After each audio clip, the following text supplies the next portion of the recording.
Halo, selamat siang. Ya, balik lagi bersama gue William Litawan. Kali ini gue ingin membahas tentang apa yang perlu diperhatikan pada saat diet.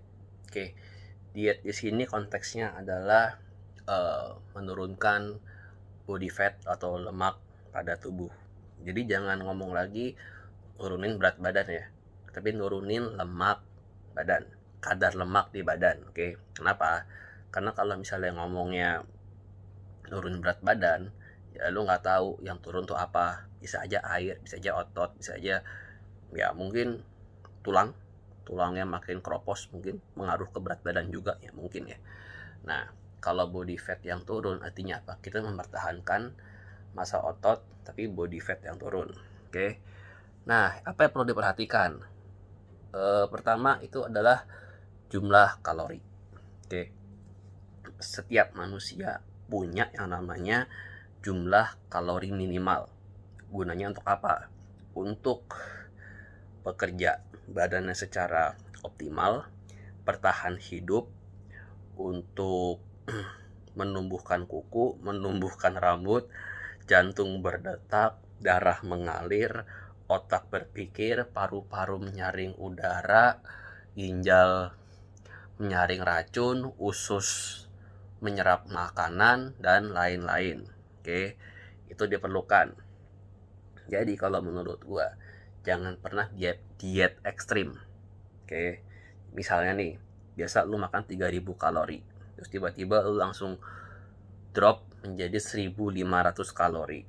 Nah, ternyata setelah dicek, BMR lu adalah 1600, berarti itu makan di bawah BMR. Nah, kalori utama, bukan, kalori minimalnya aja nggak kepenuhan, tidak terpenuhi. Nah, sekarang gimana lu mau fat loss, mau bugar? Ya nggak bisa. Yang ada gangguan kesehatan. Mungkin begini ya kita ngomongnya ya. Oke, anggaplah kita makan di 3000 kalori dan kita menjadi obesitas misalnya. Terus abis itu kita turunin ekstrim menjadi 1500. Oke. Nah, selama badan belum beradaptasi dengan kalori yang baru, berat badan pasti akan turun. Iya.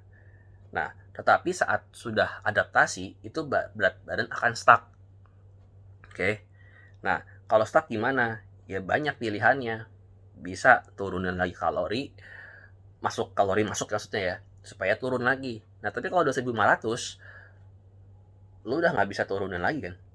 Karena minimal mungkin kebutuhan lu sebenarnya juga bahkan 1600 untuk BMR ya, untuk supaya badan bertahan hidup ya. Nah, jadi kalau menurut gua, misalnya lu 3000 kalori biasa makan, ya udah turunin aja 500 kalori jadi 2500. Nah, pasti kan juga ada penurunan berat badan tuh. Nah, terus stay di 2500 kalori terus aja sampai stuck. Nah, nanti kalau udah stuck, turunin lagi jadi 2000. Oke.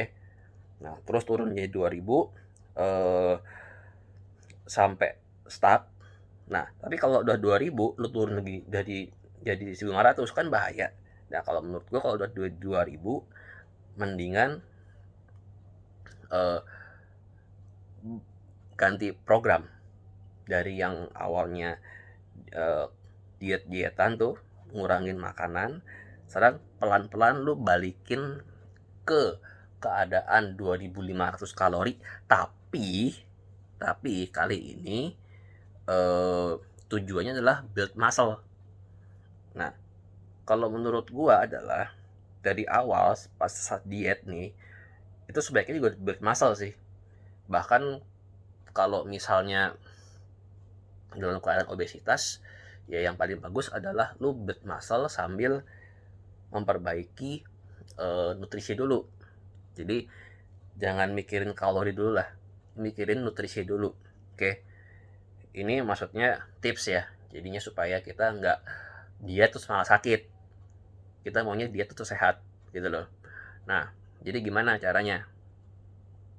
Kalau misalnya kita udah paham nutrisi, kita udah paham tahu gimana cara kerja badan kita, apa yang dibutuhin, itu lebih bagus.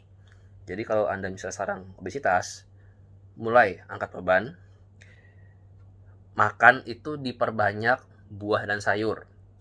Ya, ini tipsnya nih. Terus kalau kayak pengolahan daging atau protein kayak tempe, daging, telur, ya kalau bisa sih kurangin yang gorengan. Tapi diperbanyak yang kayak panggang, kayak kukus, rebus, apalagi itu tumis gitu. Pakai bumbu mah nggak apa-apa. Nah, terus apa lagi? Buah. Jangan lupa nih. Itu ditambah untuk cemilan. Jadi kalau cemilan lebih baik Anda makan buah-buahan dulu dibandingin proses food seperti biskuit misalnya. Terus kalau misalnya makan pisang ya pisang mentah, jangan ya pisang gitu, jangan pisang goreng. Terus apalagi tuh? Ya intinya sih coba untuk buah jadi cemilan utama, perbanyak minum air putih tentu aja, terus penuhi nutrisi. Oke. Nah, nanti gue akan kasih nutrisi apa yang kita perlukan beserta sumber-sumbernya. Ya, dan kita silakan di pause dulu videonya kalau misalnya mau lihat, mau baca gitu. Nah, terus apa lagi ya? Ya, itu sih tips diet ya yang menurut gue ya. Jadi kalau kalorian ya itu mah nanti babak kedua lah istilahnya kita ngomonginnya lah. Yang pertama adalah kita harus penuhi nutrisi dulu. Bisa aja kita tuh gemuk, obesitas gitu ya, karena memang kurang nutrisi, bisa juga. Jadi badannya aja nggak bekerja dengan baik, nggak optimal, ya udah penumpukan pada lemak, kelebihan kalori maksudnya ya.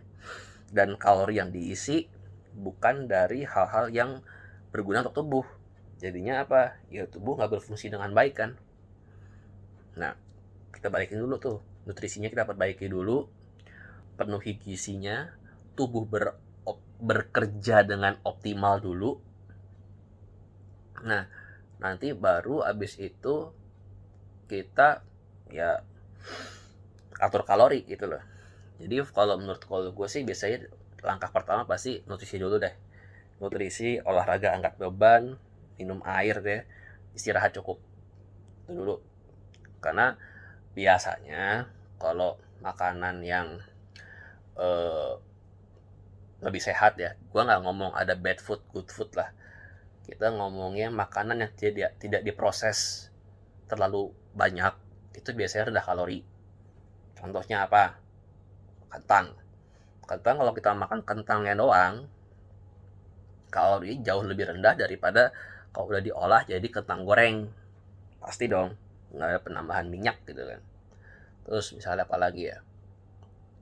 Kentang, keripik kentang. Nah itu lebih parah lagi tuh, kalorinya lebih naik lagi. Kenapa? Proses itu menambah yang namanya kalori. Oke. Terus kayak misalnya nasi putih lu bandingin sama nasi goreng misalnya, ya tentu aja nasi goreng lebih banyak kalorinya kan karena pakai minyak, walaupun misalnya minyaknya bisa jadi dikitin, tetap aja ada penambahan. Nah,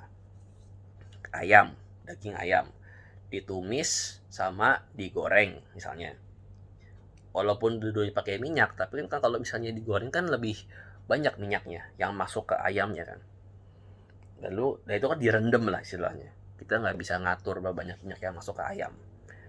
Apalagi kalau misalnya pakai tepung lagi, ditambah lagi dong kalorinya dong.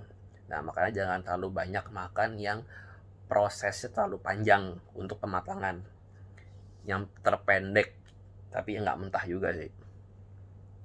Itu sih tips dari gua supaya aman dalam diet.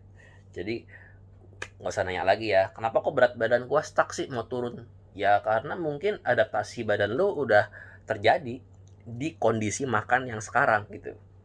Jadi ya stuck. Dan lu perlu ngurangin lagi kalau misalnya lu mau turun lagi. Tapi kalau udah terlalu sedikit gimana? Lemes yang ada, sakit yang ada. Oke, itu ocehan saya tentang berat badan.